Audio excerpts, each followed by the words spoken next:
week-end a démarré le tour préliminaire de la 15e édition de la Coupe de la Confédération. La succession du tout-puissant Mazembe est donc ouverte. Samedi, l'AS Tanda recevait la Mancha du Congo. Il est 15h lorsque les deux équipes font leur entrée sur le synthétique du stade Robert Champrou de Marcouri. Willy Breto et ses coéquipiers affichent une détermination des grands jours avant de se mesurer au CS La Mancha. L'association sportive de Tanda croise le fer avec le club sportif La Mancha pour le compte du tour préliminaire de la Coupe CAF. D'un côté, les étoiles du Zanzan qui n'ont pas une bonne mine en Ligue 1 ivoirienne.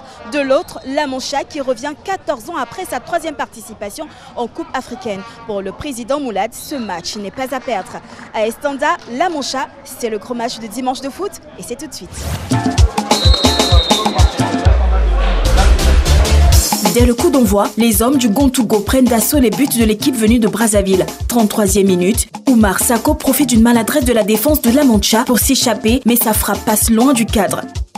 Pour voir le seul tir cadré de la première mi-temps, il faut attendre la 37e minute de jeu. Saoui Laurent, Cédric Sicole, Darmejo répond.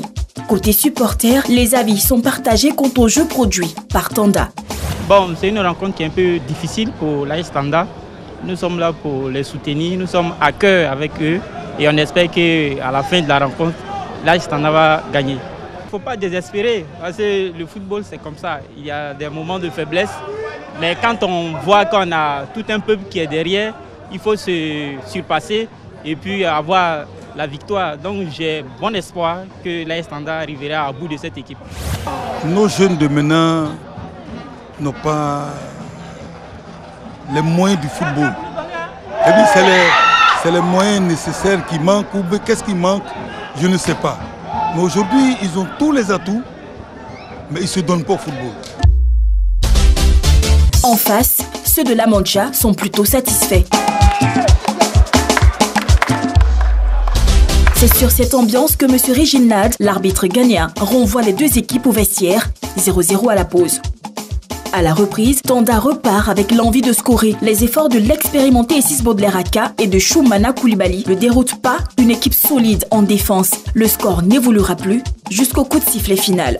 Tanda aura tout essayé, mais ne trouvera pas la faille. Pour le coach congolais, connaître une équipe avant de la rencontrer est nécessaire. C'est une rencontre qui était difficile pour les deux équipes parce que ce sont des équipes qui n'ont pas joué leur jeu. Là, Tanda, c'est une équipe joueuse. Nous aussi, nous sommes une équipe joueuse, mais avec la pression, on n'a pas pu développer le jeu. Et après, moi, je pense que pour la Tanda, c'est parce qu'on a mis en place un projet de jeu qui les a gênés.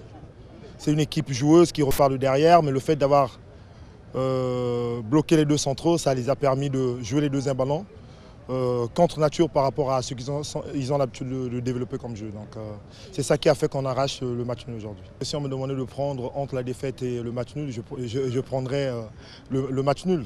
Et ça nous donne encore une chance pour se qualifier à la maison dans 10 jours. Depuis que j'ai repris l'équipe, on a fait 10 matchs et on n'a pas encore perdu. On est sur des bons résultats. En championnat, on a 2 victoires, 1 nul. Donc quand on arrive ici, on est costaud mentalement et on savait qu'on devait faire le résultat ici. Dans les vestiaires des visiteurs, l'heure est à la célébration. L'AS Tanda concède le match nul à domicile à l'issue de ce match aller du tour préliminaire de la Coupe de la Confédération.